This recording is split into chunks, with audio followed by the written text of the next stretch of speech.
सबको नमस्कार, प्रणाम, सत श्री अकाल।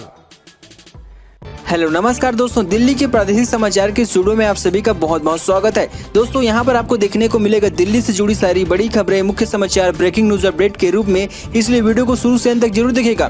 दोस्तों वीडियो को प्यारा सा लाइक और चैनल को सब्सक्राइब जरूर कर लीजिएगा ताकि दिल्ली से जुड़े कोई भी खबरें छूटे ना पाए। चलिए दोस्तों टाइम वेस्ट न करते आगे बढ़ते हैं खबर की ओर।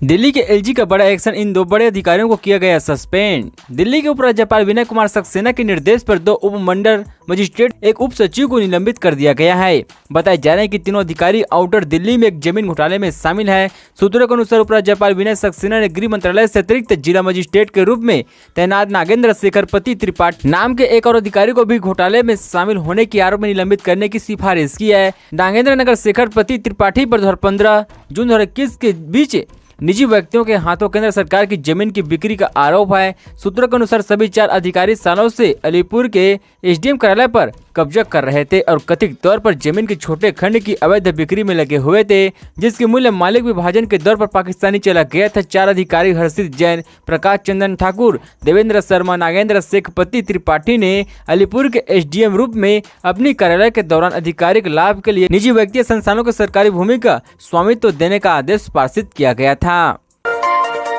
अगली खबर निकल राजेंद्र नगर उपचुनाव में हार या जीत की आम आदमी पार्टी ने क्या कहा मायने, सीएम केजरीवाल के लिए क्या है महत्व।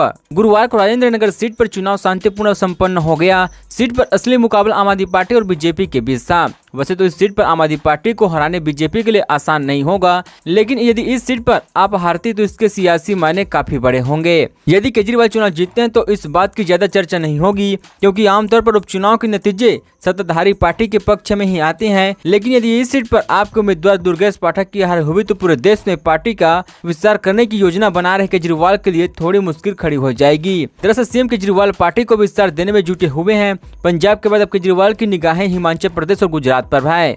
ऐसे में यदि आप उम्मीदवार को हार मिलती है तो उन्हें हिमाचल प्रदेश और गुजरात से अपना ध्यान हटाकर फिर से दिल्ली पर फोकस करना होगा। अगली खबर है, डालसना जेल में बंद हत्या का आरोपी देलांग का एड्रेस एग्जाम, दिल्ली की कोर्ट ने दी है अनुमति। दिल्ली की अदालत ने हत्या के आरोपी में जेल में बंद शख्स को अखिल भारतीय कानून प्रवेश परीक्षा के लिए उपस्थित होने की अनुमति दी है। राज्य कोर्ट ने वेकेशन जज चंद्रशेखर शशांक जानेद नाम के शख्स की तरफ से दायर आवेदन को अनुमति दी है, जिसमें प्रवेश परीक्षा की उपस्थिति होने की अनुमति मांगी गई थी। यह देखते हुए कि साल 2020 में गए इसी तरह से अनुरोध को संबोधित अदालत की ओर से अनुमति दी गई थी। जादौन आरोपी है, जिसके लिए भारतीय दंड संहिता की धारा 302 और 34 के तहत 2015 में प्राथमिकी दर्ज की गई थी। कोर्ट की तरफ से दिए गए आदेश में कहा गया कि यह देखा गया कि कानून के अनुसार शिक्षा एक मौलिक अधिकार है और न्यायिक रिकॉर्ड से पता चला कि साल 2020 में अभियुक्त की तरफ से किए गए इसी तरह के अनुरोध को संबंधित अदालत ने 19 तारीख 9 महीने 2020 के आदेश के माध्यम से अनुमति दी थी। इसके लिए ऐसा लगता है कि यह न्याय के हित में है। अगली खबर निकल दिल्ली के रोहिणी में 4 मंजिली इमारत में लगी भीषण आग, एक युवक की हताहत। दिल्ली में एक बार फिर से आग लगने की घटना सामने आ गई है। रोहिणी कोर्ट में 4 मंजिला इमारत में गुरुवार शाम आग लग गई, जिसमें 25 साल के युवक की हताहत हो गई है और 8 लोग घायल हो गए हैं। अधिकारी ने बताया कि बिल्डिंग के ग्राउंड और फर्स्ट फ्लोर पर जूते बनाने का काम चल रहा था, जबकि बाकी फ्लोर पर लोग रह रहे थे। दिल्ली के फायर सर्विस के अनुसार उन्हें गुरुवार के शाम करीब 4 बजे सूचना मिली थी कि रोहिणी के सेक्टर 5 में बुध कला में इमारत में आग लग गई है। सूचना के बाद कम से कम 10 दमकल की गाड़ी को मौके पर भेजा गया। इस दौरान इमारत के अंदर कुछ लोग फंसे हुए थे, जिसमें से 8 लोगों को बचा लिया गया और घायल होने की वजह से एक अस्पताल में भर्ती किया गया। वहीं 2 घंटे से अधिक की मशक्कत के बाद दमकल कर्मियों ने आग पर काबू पा लिया, जिसके बाद तलाशी के दौरान एक शख्स ग्राउंड फ्लोर पर बेहोश पड़ा मिला। उसे तुरंत अस्पताल ले जाया गया, लेकिन डॉक्टरों ने उसे मृत घोषित कर दिया। मृतक की पहचान अजय के रूप में हुई है। अगली खबर निकल मूसेवाला हत्याकांड के बाद जायजा तिहाड़ जेल में प्रशासन कुख्यात कैदी को लेकर उठाया यह कदम। तिहाड़ जेल में बंद गैंगस्टर लॉरेंस बिश्नोई की इशारे पर हुई पंजाबी सिंगर सिद्धू मूसेवाला की हताहत के बाद तिहाड़ जेल प्रशासन पर तमाम तरह के सवाल उठने लगे हैं। लोग यही पूछ रहे कि इतनी कड़ी सुरक्षा व्यवस्था के बाद भी आरोपी कैसे जेल से मोबाइल फोन पर इस्तेमाल करने में कामयाब हो रही हैं। सुरक्षा व्यवस्था पर उठ रहे सवालों पर विराम लगाने के लिए अब तिहाड़ जेल प्रशासन ने बड़ा फैसला लिया है। जेल में कैदी मोबाइल फोन का इस्तेमाल न कर पाए, इसके लिए जेल प्रशासन ने जेल के वार्ड में भी जैमर लगाने का निर्णय लिया है। हाई रिस्क वार्ड में लगाए जाएंगे। इसके इन वार्डों में बंद कुख्यात कैदी मोबाइल फोन का इस्तेमाल नहीं कर सकेंगे। तिहाड़ जेल के डीजीपी संदीप गोयल ने इस बात की जानकारी दी है। उन्होंने कहा कि आधुनिक तकनीकी के इस्तेमाल से अब इन कैदियों पर लगाम लगाई जाएगी। उन्होंने कहा कि वार्ड में जैमर लगाने का काम तेजी से चलने लगा है। दिल्ली सरकार का बड़ा फैसला, अब सरकारी विभाग में नहीं होगा यह काम। 30 जून से दिल्ली सरकार के सभी विभाग में मैनुअल काम बंद होने जा रहे हैं और अब ऑनलाइन काम होगा।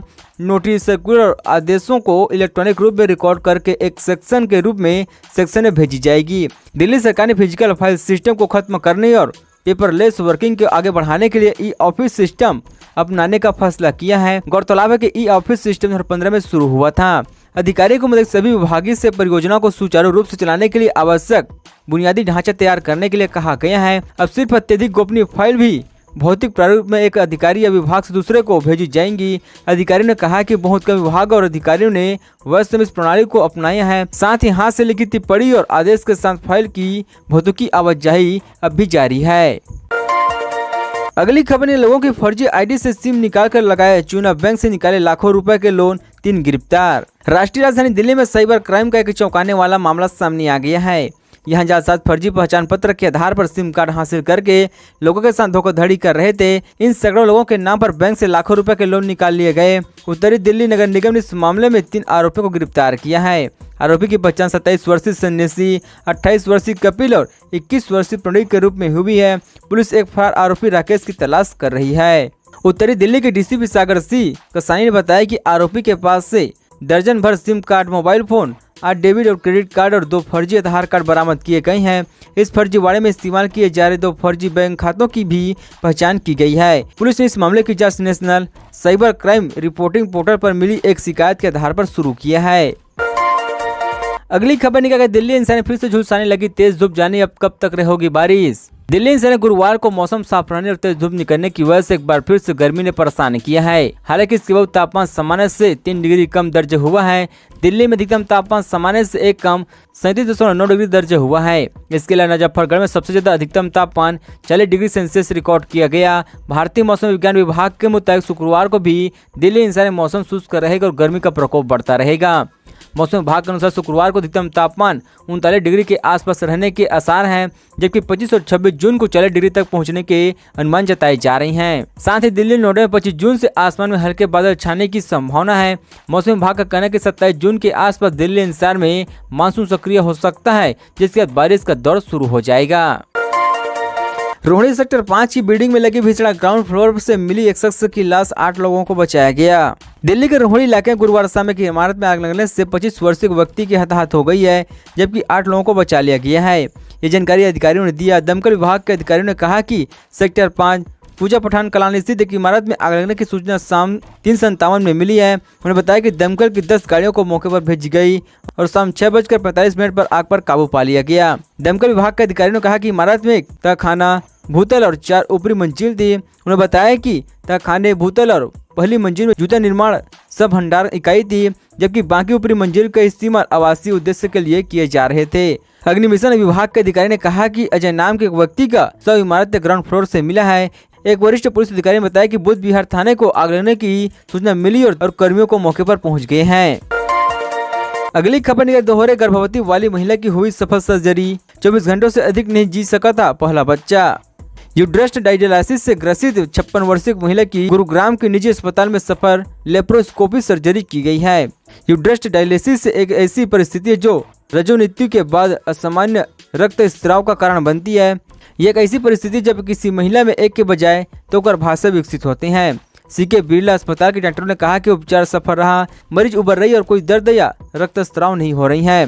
मरीज का कहना है कि अपनी बेटी की शादी से कुछ दिन पहले 8 मई को रजोवृत्ति के बाद मुझे रक्तस्राव हुआ था और यह बहुत असामान्य बात थी। जांच के बाद यह पाया गया कि मुझसे 2 गर्भाशय है और इस बात से मैं कभी अवगत नहीं था। उन्हें पहली बार गर्भधारण करने के बारे में बताया, मैंने अपना पहला बच्चा गंवा दिया क्योंकि समय से पहले 8 महीने के गर्भ के बाद वह प्रसव हुआ था। तब दोहरे गर्भ की परिस्थिति का पता नहीं चल पाया था। उन्हें बताया कि मेरे शिशु जन्म के 24 घंटों के अधिक समय तक जीवित नहीं रह सका। डायलिसिस के कारण होने वाली जटिलताओं को समझ नहीं पाई थी। अगली खबर निकल के धोखाधड़ी के मामले दंपत्ति को गिरफ्तार से राहत एससी ने दिया 75 लाख रुपए जमा करने का निर्देश। दिल्ली हाईकोर्ट ने 4.50 करोड़ रुपए की धोखाधड़ी के मामले दंपत्ति को गिरफ्तारी से अतिरिक्त राहत दे दी है। इन्होंने शिकायतकर्ता से 2.7 करोड़ रुपए की शुरुआती राशि लेने और उनका दुरुपयोग करने के बाद अपनी संपत्ति का बेगैना निष्पादित कराने के कथित तौर पर मना कर दिया था। अदालत ने उन्हें 75 लाख रुपए जमा करने का निर्देश भी दिया है। इसके साथ ही अदालत ने दंपति से पाल कॉलोनी में 450 करोड़ रुपए मूल्य की संपत्ति से स्वामित्व और कब्जे को लेकर यथास्थिति कायम रखने को कहा गया है। न्यायमूर्ति जसमीत सिंह ने पति पत्नी की 2 याचिकाओं पर नोटिस जारी कर पुलिस से जवाब मांगा। इन याचिकाओं में धोखाधड़ी और आपराधिक विश्वासघात मामले में अग्रिम जमानत का अनुरोध किया गया है। अदालत ने राज्य को स्थिति रिपोर्ट दाखिल करने के लिए 4 हफ्ते का समय दिया है। अदालत ने याचिकाकर्ता को दिल्ली हाईकोर्ट के रजिस्ट्रार जनरल के समक्ष आज से 2 सप्ताह के भीतर 75 लाख रुपए जमा करने और संपत्ति के स्वामित्व और कब्जे के संबंध में यथास्थिति बनाए रखने को कहा गया था तथा उन्हें सुनवाई की अगली तारीख तक गिरफ्तार नहीं करने का आदेश भी दिया गया है। दोस्तों, खबरों का सिलसिला बस यहीं तक। दोस्तों, आप दिल्ली निवासी थे, हमारे चैनल को सब्सक्राइब कर दिल्ली जुड़ी सारी बड़ी खबरें तरह से मिलते रहे। चलिए दोस्तों, अगली वीडियो में मिलते हैं, तब तक जय हिंद जय भारत।